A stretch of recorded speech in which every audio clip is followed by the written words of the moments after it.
Bienvenido a Palabra de Gracia, una transmisión de mensajes de libertad y esperanza.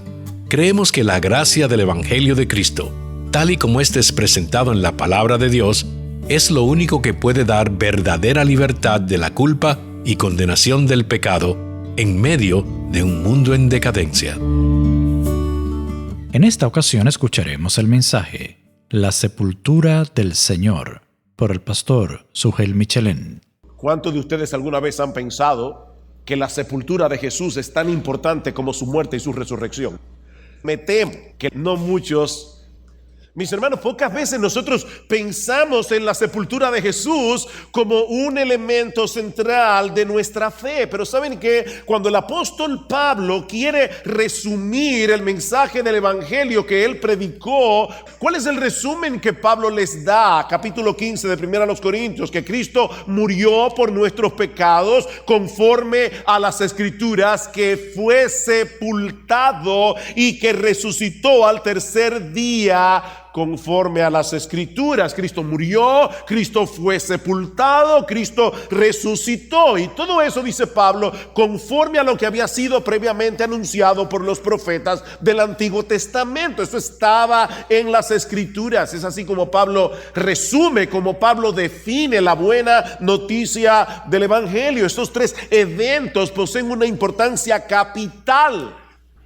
De manera, mis hermanos, que la sepultura de Jesús es un elemento clave en la historia de la redención. ¿Y saben qué? Tan sobrenatural como su muerte y su resurrección.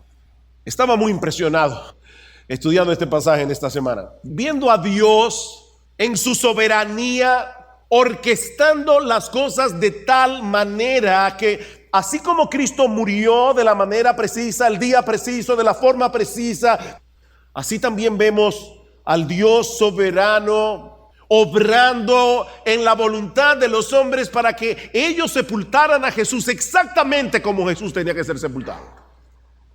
Dios estaba detrás de cada uno de los detalles para que las cosas sucedieran tal como Él lo había determinado en su santa y perfecta y soberana voluntad.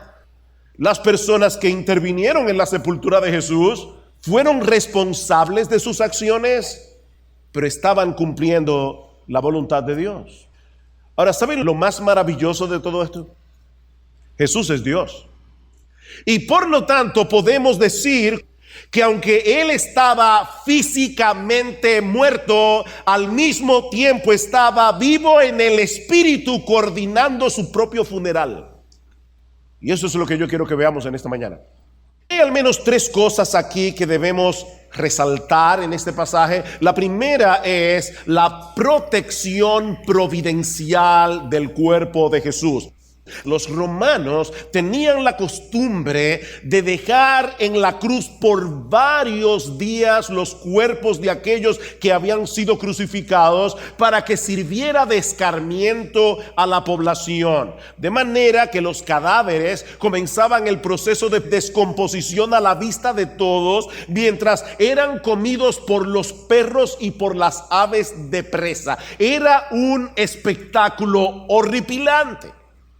Pero la ley de Moisés prohibía explícitamente en Deuteronomio capítulo 21, versículo 22, que los cuerpos de los ejecutados quedaran expuestos toda la noche. En este caso particular también se añadía la presión de que el día de reposo estaba a punto de comenzar. Vean una vez más lo que dice Marcos en el versículo 42. Ya al atardecer, como era el día de la preparación, es decir, la víspera del día de reposo. Y el día de la preparación era el día en que ellos se preparaban comprando todo lo que necesitaban para poder guardar apropiadamente el día de reposo. De manera que Marcos nos dice aquí, era el atardecer del día de la preparación. Mis hermanos, no hay duda alguna de que Jesucristo murió el viernes a las 3 de la tarde, a la víspera, dice Marcos, del día de reposo. De manera, mis hermanos, que los miembros del Sanedrín tenían prisa en descolgar los cuerpos de los crucificados para poder cumplir con lo que estaba estipulado en la ley. Ahora vayan conmigo al capítulo 19 del Evangelio de Juan. Para poder completar el cuadro de lo que sucedió durante esas horas del viernes en la tarde. Juan capítulo 19, versículo 31. Dice el apóstol Juan: los judíos entonces, como era el día de preparación para la Pascua, a fin de que los cuerpos no se quedaran en la cruz el día de reposo, porque ese día de reposo era muy solemne porque estaba conectado con la fiesta de la Pascua. Ellos pidieron a Pilato que les quebraran las piernas y se los llevaran. Eso es lo que se conocía en aquella época como el crurifragium. A los condenados se les partía los pies para que ellos no pudieran incorporarse y así pudieran morir más rápidamente por asfixia. Eso es lo que los sacerdotes, los judíos, le están pidiendo a Pilato: aplícales el crurifragium para que ellos puedan morir más rápido, nosotros podamos bajar sus cuerpos de la cruz y entonces poder celebrar el Sabbat. Pero nuestro Dios es soberano. De manera que las cosas no sucedieron como ellos lo habían planificado, sino de acuerdo al plan soberano de Dios. Versículo 32. Fueron pues los soldados y quebraron las piernas del primero y también las del otro que había sido crucificado con Jesús.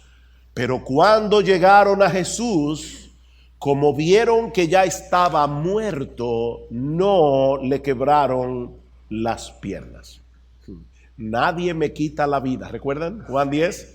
Sino que yo la doy de mi propia voluntad. Tengo autoridad para darla y tengo autoridad para tomarla de nuevo. Cuando ellos decidieron quebrar las piernas de los crucificados, ya Jesús había decidido entregar su espíritu al Padre. Ahora, mis hermanos, ¿por qué era importante este detalle? Escuchen lo que sigue diciendo Juan en el versículo 34. Pero uno de los soldados le traspasó el costado con una lanza, y al momento salió sangre y agua. Este es un detalle a través del cual Juan quiere dejarnos constancia de que Jesús no sufrió un simulacro de muerte. Él murió en la cruz. Dice, salió sangre y agua. Y esto es tan sorprendente que Juan dice: y el que lo ha visto ha dado testimonio, y su testimonio es verdadero, y él sabe que dice la verdad, para que vosotros también creáis, porque esto sucedió para que se cumpliera la escritura: no será quebrado hueso suyo. Y también otra escritura que dice: mirarán al que traspasaron. Ese soldado que traspasó el costado de Jesús con una lanza, sin saberlo, estaba cumpliendo la profecía de Zacarías capítulo 12 versículo 10. Dios dice en Zacarías 12:10: mirarán a mí al que traspasaron. Dios dice que a él lo iban a traspasar. Dios, porque repito, Jesús es Dios. Pero no solo eso, Juan nos dice también que Jesús debía morir sin que le fuera quebrado ninguno de sus huesos, para que se cumpliera las escrituras. ¿Qué escritura? El capítulo 12 del libro del Éxodo, versículo 46, donde Dios le dice al pueblo de Israel que en el día de la Pascua ellos no debían quebrar ninguno de los huesos del cordero sacrificado. ¿Se dan cuenta de lo que está sucediendo aquí? Dios detuvo el plan de los sacerdotes de pedirle a Pilato que quebrara las piernas de los crucificados, porque Jesús debía ser sacrificado como el verdadero cordero pascual. Ninguno de sus huesos podía ser quebrado, y él debía recibir una honrosa sepultura. Y eso nos lleva a nuestro segundo encabezado: la valiente petición de José de Arimatea. Dice en el versículo 42, una vez más: y al atardecer, como era el día de la preparación, es decir, la víspera del día de reposo, vino José de Arimatea, miembro prominente del concilio, que también esperaba el reino de Dios, y llenándose de valor, entró a donde estaba Pilato y le pidió el cuerpo de Jesús. Tanto Marcos como el resto de los evangelistas identifican a este José como oriundo de Arimatea. Marcos nos dice que era un miembro prominente del concilio. Es decir, José de Arimatea era miembro del Sanedrín, aunque Lucas aclara que él no consintió con la actuación del Sanedrín cuando condenó a Jesús. Lucas capítulo 23, versículo 51. Marcos nos dice también que José de Arimatea era parte de ese grupo de judíos piadosos que esperaban la llegada del reino de Dios. Importante. Y tanto Mateo como Juan nos dicen que él se había convertido en un discípulo de Jesús. Él había llegado a la conclusión de que Jesús era el Mesías que habría de ocupar el trono de David. Lucas nos dice también que José era un hombre bueno y justo. En otras palabras, este era un hombre que había sido justificado por Dios. Este era un hombre que había sido transformado por la gracia de Dios por medio de la fe. Sin embargo, a pesar de todas esas cosas positivas que los evangelistas dicen de José, en Juan capítulo 19, en el versículo 38, se nos dice que hasta ese momento, y por temor a los judíos, José de Arimatea había mantenido en secreto el hecho de que él era un discípulo de Jesús. Este hombre estaba consciente del alto precio que tendría que pagar cuando el resto del Sanedrín se enterara de la relación que él tenía con Cristo. José de Arimatea iba a perder su prestigio religioso. José de Arimatea probablemente iba a ser expulsado de la sinagoga, y en aquellos días eso prácticamente era ser condenado al aislamiento social. Dicho eso, hasta traía problemas económicos. José de Arimatea tenía mucho que perder al identificarse públicamente con Jesús. Pero aquí viene la parte más sorprendente de esta historia. En el momento menos indicado, humanamente hablando, cuando ya Jesús había sido condenado, ejecutado, este hombre decide dar un paso sin retorno al presentarse delante de Poncio Pilato y pedirle el cadáver de Jesús. José de Arimatea seguía creyendo que ese que había sido crucificado en debilidad era el Mesías del que hablaron los profetas en el Antiguo Testamento. Él seguía creyendo eso, al punto de atreverse a comparecer delante de Pilato en un momento tan crítico.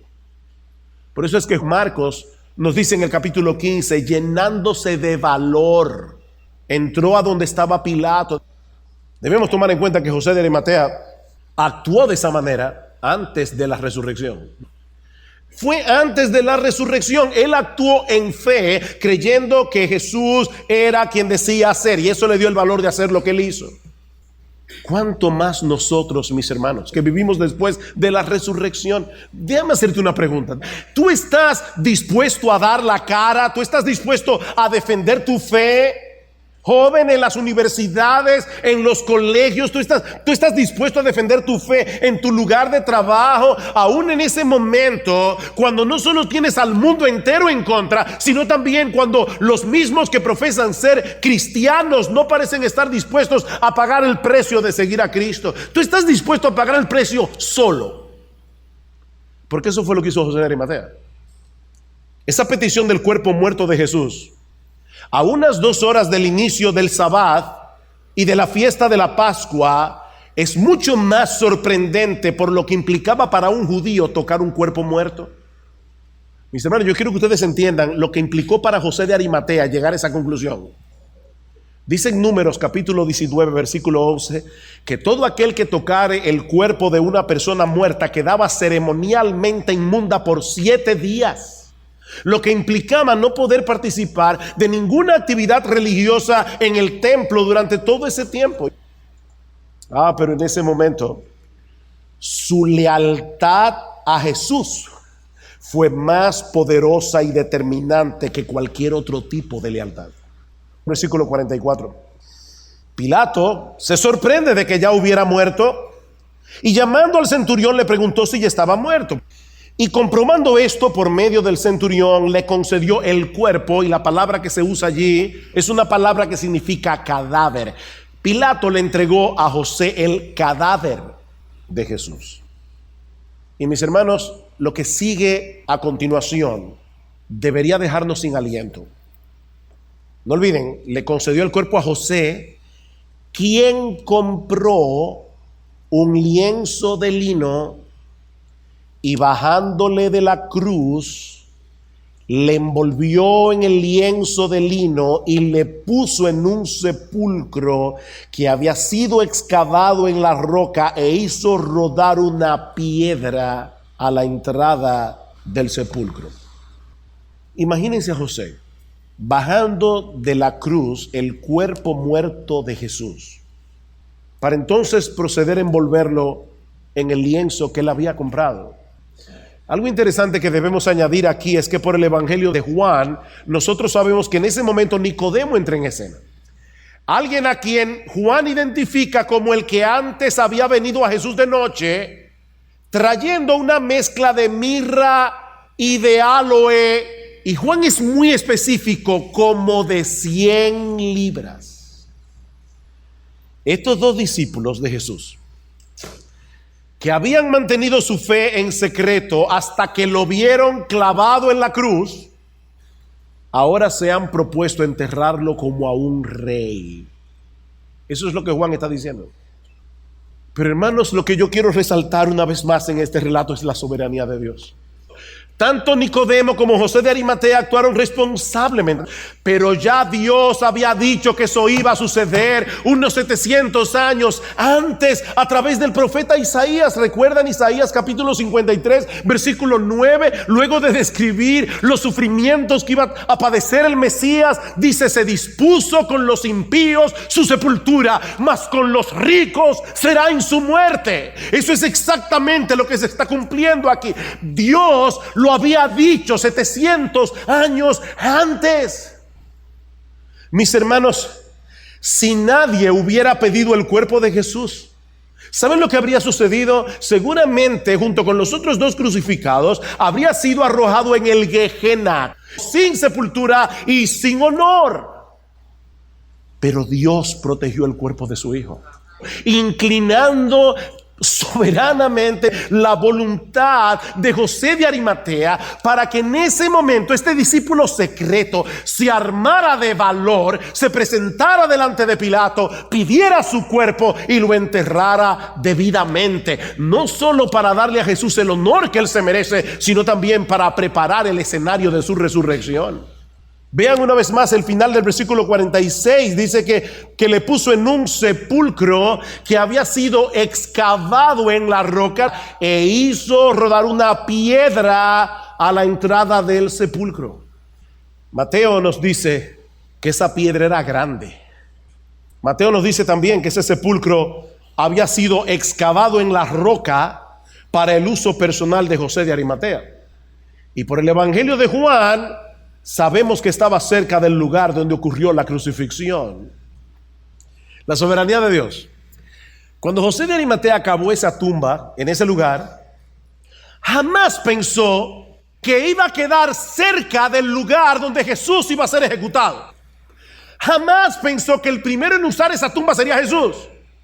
Y mucho menos imaginó que esa piedra tan grande que tapaba la boca del sepulcro iba a convertirse luego en un testigo mudo de la resurrección de nuestro Señor. Jamás le pasó por la cabeza. Hermanos, yo quiero que ustedes se vayan de aquí entendiendo esto. Nuestro Dios es soberano. Él controla las acciones de los hombres. Eso es lo que la Biblia enseña. Y para hacerlo todavía más espectacular, Dios movió a los sacerdotes para que en ese momento tomaran una muy desafortunada decisión. Obviamente desafortunada para ellos. Dice Mateo 27: al día siguiente, que es el día después de la preparación, Se reunieron ante Pilato los principales sacerdotes y los fariseos y le dijeron: Señor, nos acordamos que cuando aquel engañador aún vivía, dijo: después de 3 días resucitaré. Por eso ordena que el sepulcro quede asegurado hasta el 3er día, no sea que vengan sus discípulos, se lo roben y digan al pueblo: ha resucitado de entre los muertos, y el último engaño será peor que el primero.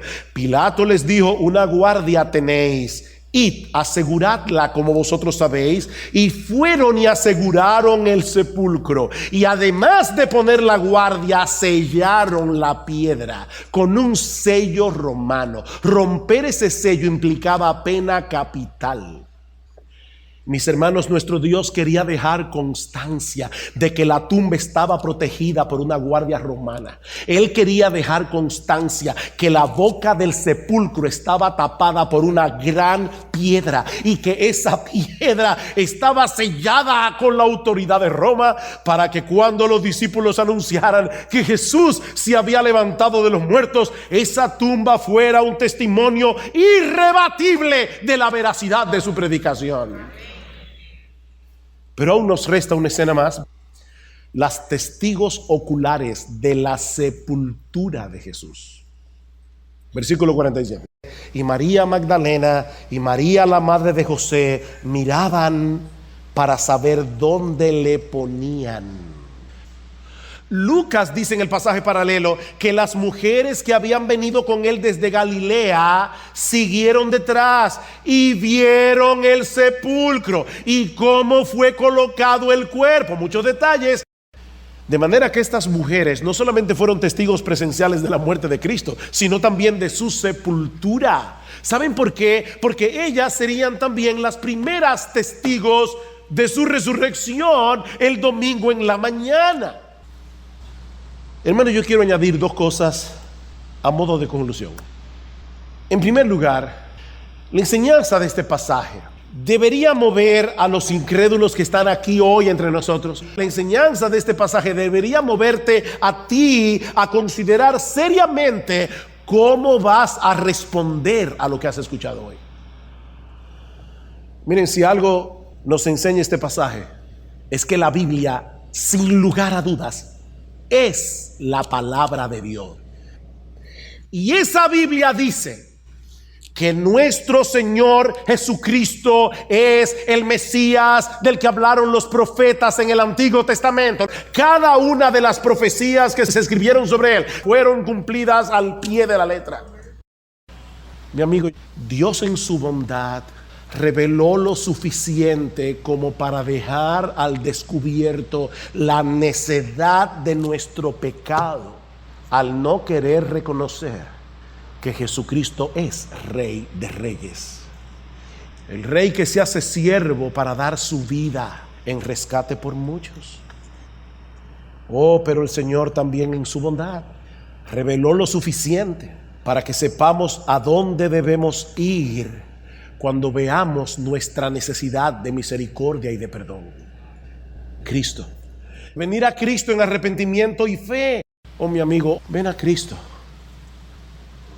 Pero este pasaje también debería mover a los creyentes a poner toda su confianza en Dios, aún en aquellos momentos cuando no tenemos la menor idea de lo que Él está haciendo. Ese viernes en la tarde parecía que todo estaba perdido. Aquel que decía ser el Salvador de los hombres había muerto en debilidad en una cruz. Pero gloria al Señor. Ahora sabemos que esa no era toda la historia. Ese que murió en debilidad resucitará en poder para no ver muerte nunca más. La pregunta que debemos hacernos ahora es: ¿qué le dices a tu alma ahora? Cuando tienes que pasar por momentos de dolor, cuando te encuentras en esos viernes en la tarde. Hay un predicador afroamericano llamado Shadrach Meshach Lockridge. Este hombre presenta en una forma poética el sentido de expectación que nosotros debemos tener al leer este relato, sabiendo de antemano que la historia no terminó allí. Escuchen a Lockridge. Es viernes Jesús está orando, Pedro está durmiendo, Judas lo está traicionando, pero el domingo se está acercando. Es viernes, Pilato está luchando, el concilio está conspirando, la multitud lo está vilificando, pero ellos no tienen ni idea de que el domingo se está acercando. Es viernes, los discípulos están huyendo como ovejas sin pastor. María está llorando, Pedro lo está negando, pero ellos no saben que el domingo se está acercando. Es viernes, los romanos golpean a mi Jesús, lo visten con un manto de escarlata, lo coronan con espinas, pero ellos no saben que el domingo se acerca. Es viernes, mira a Jesús caminando hacia el Calvario. Su sangre está goteando, su cuerpo está tambaleando y su espíritu está cargado. Pero ¿sabes qué? Es solo el viernes, el domingo está llegando. Es viernes, el mundo está ganando, la gente está pecando y el malvado está sonriendo. Es viernes, los soldados clavan a una cruz las manos y pies de mi Salvador. Y luego lo levantan junto a dos criminales. Pero déjame decirte algo, el domingo se está acercando. Es viernes, los discípulos están cuestionando qué ha sucedido con su rey. Los fariseos están celebrando que su intriga ha dado resultado. Pero ellos no saben que solo el viernes, el domingo se está acercando. Es viernes, él está colgado de una cruz, sintiéndose desamparado por su padre, abandonado y muriendo. ¿Acaso no puede nadie salvarlo? Pero es apenas el viernes, el domingo se está acercando. Es viernes, la tierra está temblando, el cielo se ha oscurecido, mi rey clama en su espíritu. La esperanza se ha perdido, la muerte ha vencido, el pecado ha conquistado y Satanás está riendo. Es viernes, Jesús ha sido enterrado, una guardia custodia la entrada y una roca se ha rodado a su lugar. Pero es viernes, es solo el viernes, el domingo se está acercando. Mis hermanos, ese domingo ya llegó. Ese domingo ya llegó hace más de 2000 años. Nuestro Señor Jesucristo está victorioso, se levantó de la tumba, ascendió a los cielos y ahora está entronado a la diestra del Padre hasta que todos sus enemigos se han puesto por estrado de sus pies. Levanta tu cabeza, mi hermano, si tú eres un verdadero creyente, porque así como fueron cumplidas una por una todas las profecías que anunciaban de antemano la muerte, la sepultura y la resurrección de nuestro Señor, así se cumplirán también todas aquellas que anunciaban su segunda venida. Mis hermanos, Cristo vendrá. En el mundo tendréis aflicción. En el mundo tendréis aflicción, dice el Señor. Pero confiad, yo he vencido al mundo. Mis hermanos amados, que el Señor nos conceda vivir a la luz de esa tumba vacía. Gracias por escuchar su espacio Palabra de Gracia. Si desea este y otros mensajes, visite nuestra página radioeternidad.com.